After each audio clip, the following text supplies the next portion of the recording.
উচ্চতায় পৃথিবীর দ্বিতীয় বৃহত্তম পাখি ইমু। উঠতে না পারলেও খুব দ্রুত দৌড়াতে পারে।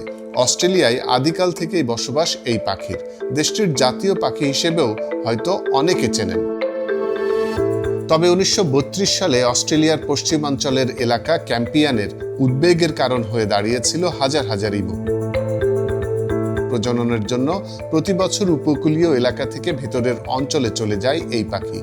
এর মধ্যেই হাজার হাজার ইমুর নজরে পড়ল ক্যাম্পিয়ান এলাকার বিস্তীর্ণ কৃষি জমি। এটি তাদের প্রজননের জন্য ভালো তো বটেই, পাশাপাশি খাবার দাবারের সমস্যাও মিটবে।